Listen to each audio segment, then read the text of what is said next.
fun in the video. Oh, he said no. Hi everyone, I am back. It's been a while, I know, but here I am with my wonderful bun. We're going to respect the bun today. Just my mood. I'm actually going to be talking about something a little bit different, and it won't be of interest to most people, but very relevant to those of us who are either interested in studying nutrition in college, or you are already a nutrition major, but you are anticipating the dreaded dietetic internship experience. It's not going to be as stressful as the DICUS process. Leave a comment below if you would like me to do another video about the DICUS, which is the application process that you go through to apply to get matched to a dietetic internship. It is a whole nother beast. I wanted to come and talk about a little bit of tips about dietetic internship because I am about 2.5 months into it. I just started my clinicals, finished 2 weeks, and in those 2 weeks I feel like I'm a new person.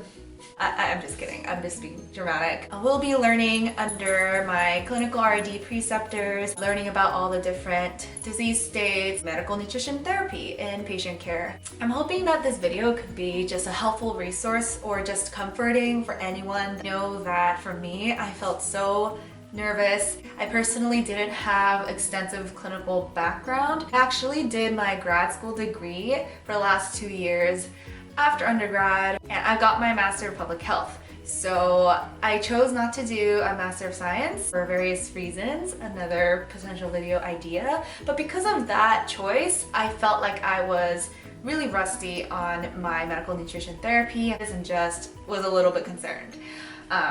But hopefully all these tips that I learned the last 2 weeks can just help you and comfort you. Yeah, let's just go into it.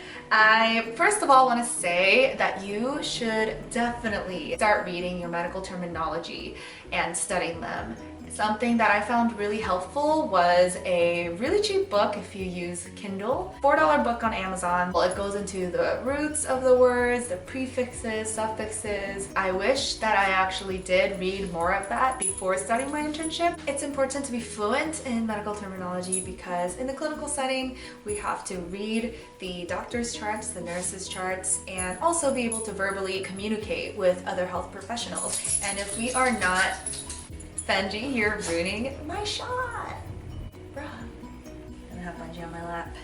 Anyways, as I was saying, if you're not as fluent in the terminology, then we're not going to be able to gain the respect from other health professionals, and most importantly, not provide proper patient care, because we are going to have to diagnose their nutrition problem, be able to understand the full picture of what's happening with the patient. My 11 seasons of Grey's Anatomy watching did not prepare me. That's all I will say. I binge watched all 11 seasons during grad school, and I liked to think it was studying clinicals. I could not continue watching though after season 11 ended. No spoilers, don't worry, but it was so devastating. I was like, I don't think I can move forward. So it's going to be a long time, or maybe never, that I continue that. Along with that, I think it's really important to be organized. Now that sounds really basic, but it's true. I have a binder like this. I have different tabs for what I need. I have, let's see here. I got this awesome table from my internship. Table for different disease states and the amount of calories that you would diagnose, protein. I have things about IV fluids, how to calculate TPN, the hospital's policies on prioritizing follow-ups or consults. It's very important to be able to refer to those things really quickly, especially if you're with your preceptor and they're like, how do you know you're gonna calculate this way, or where did you find this? Then you could be like, I got it here. And the third tip is to take a lot of notes. I have a pad like this. Every time in the morning when my preceptor, she would give me patients to screen, right? Right now it's only been like 2 to 3 a day for my first 2 weeks because I'm just learning. My preceptor will eventually go through the chart with me and just test me on random words. She'll be like, what does this disease mean? What does this acronym mean? What is this procedure? And what kind of nutrition implications does it have? I have looked at her dumbfoundedly and been like, I don't know. And that will happen. Eventually, I started to learn that I need to, in the short amount of time that they give me to screen patients, somehow write down everything and look into everything. And Google, Dr. Google is your best friend. So I would write every single word on a patient's chart, their medical history, their lab values and nutrition implications, or medications that they're taking, any interactions that those may have. Write all down. So I write in a different color their definitions or what they mean. And the annoying part about acronyms, just a side comment, is that doctors oftentimes make up acronyms and you have to use context clues to figure out what's happening. There are times I've gotten that wrong. So just the warning out there, Google isn't going to always give you answers, but what can you do? You're doing your best. So write it all down so when she says, hey, did you look this up? I could say yes and report to her when we discuss our patients. So you want to take thorough notes, because I would have a sheet like this at the end of each day, this filled, and I would review them, read over what I learned that day. Sometimes in the corner of my paper I would write review later so I could make sure I study that, and next time my preceptor talks about it, I don't have to be dumbfounded again, and they will know when you have already learned something. They'll be like, how come you don't know this already? We went through this patient last week. This is why they say during your dietetic internship to not have other commitments or try to minimize, how much you work, etc., because you are going to be very exhausted mentally and physically, strained. That is a tip in itself. I would advise you to not only limit your commitments, but really just let the important people in your life know, hey, I have very limited capacity right now and I'm going through this intensive training for the next couple months or however long, and I'm sorry if I'm not as present, but please don't take it personally, and I would really appreciate if you could support me and just understand that I have limited capacity.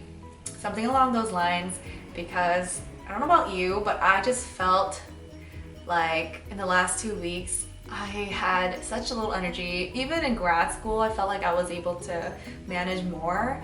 I had more freedom with how I manage my time. But now I have this full-time schedule, and after each day, I would come home and eat and need to study something, or sometimes I just fall asleep and take a nap because I'm so exhausted, and then I have to go wake up early in the morning, show up at like 7 or 7:30 a.m.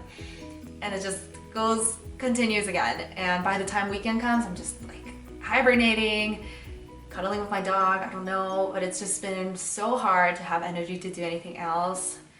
Yeah, I need to somehow fit in a workout routine.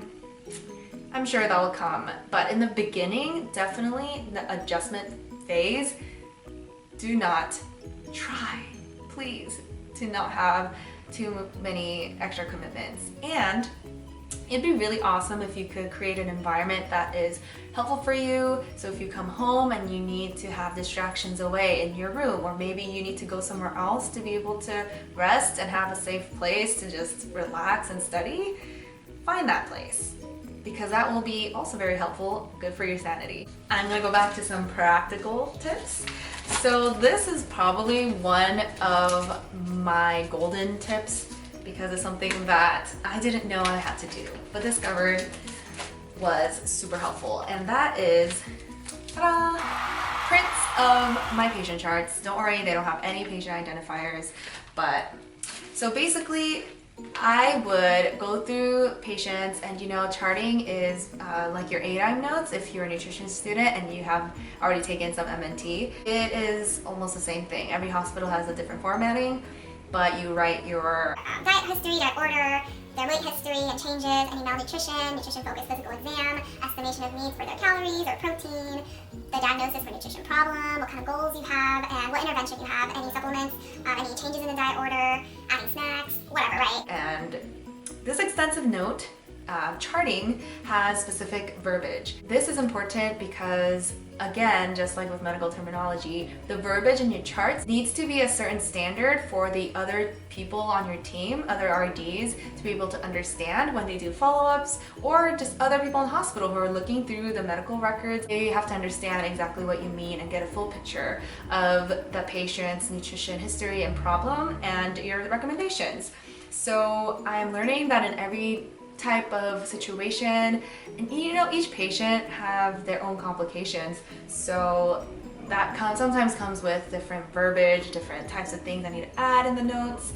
So I would copy and paste the note I wrote, evaluate it with my preceptor, just print it out, and have these plastic sheet covers, which are super useful. I advise you to also get like a huge pack of those, because I basically put all my notes in these sheets. And that day, while it's fresh in my mind, I will go through and with a different color, write the notes that are going to be helpful when I refer back to them. Put this number instead of this number, or this is why we put this in this order. On the top, I put what kind of disease they had or their main nutrition problems, so that if I come across a patient with similar information, then I can look at it and hopefully not be completely, clueless. I have a bunch of these and they've been so helpful. Another tip is to look through YouTube for very common procedures and just watch them, learn about the anatomy and pathophysiology, because when we read patients go through certain surgical procedures that are common, you want to know, oh, I know what that means. If they remove that part of the intestine or stomach, I know that kind of nutrient won't be absorbed anymore. Things like that. Things I could think of on the top of my head are appendectomies, ileostomies or colostomies, how to replace colostomy bags, NG tube placement, PEG tube placement, procedures like that. So if you go on YouTube, there are animated ones, so they're not always graphic. It's going to be so helpful, because when you look through the patient's chart, those types of procedures will come up and you would have a better understanding of what's going on. And maybe you could even impress your preceptors. Take advantage of the internet. There's a lot of information out there. If you have not already gotten your lab coat for your clinicals, please take this advice before you order one, because I didn't realize that this would affect my daily quality of life. Okay, I'm being dramatic. But when I got my lab coat many months ago before I started, I thought I was prepared. But I actually did not even realize that, those pocket-sized guides that are supposed to fit in your pocket? Well, my lab coat is just like a centimeter or two too narrow that it doesn't fit. And I'm like, what is the point of having a pocket guide if it doesn't fit in your pocket? It is so infuriating, and one day I'm going to replace my lab coat, but right now I can't justify getting another one. I can't return the other lab coat. Be aware that not all lab coat pockets are made equal. Just the last thing I'll leave you with is, yes, it's exhausting, yes, it's challenging, yes, you may question your professional career choice. Why do I have to suffer so much? Not much, appreciation. Focus on getting this internship done. At the end of the day, the reason why you matched to an internship is because your director believed you had the potential and the capacity to go through this. So don't worry, you will survive. You're going to feel stupid and dumb, incompetent every day, but that's just how it is. That's just the nature. Of course we don't know what's going on. Of course we're going to not know a lot of information, because that's the whole point of the internship. So just know it's okay. Don't beat yourself up. Give yourself some grace. Try to take care of yourself and really prioritize self-care. I really hope that you are not too nervous. It's okay, we will all go through this. There are those who have gone before us and they survived, and I really truly believe that you will too. For now, those are the best tips I could think of. I'd love to answer questions. I hope to come back with more resourceful videos. And let me know also if you're in your dietetic internship this time around. Comment below, and I would love to know how your experience is going so far in clinicals and what types of tips you would give. And we'll see you in the next video. Bye! In my master's I can't speak. If you have a furry friend, use them as therapy. That's what I do. It's exciting to be hyper right now.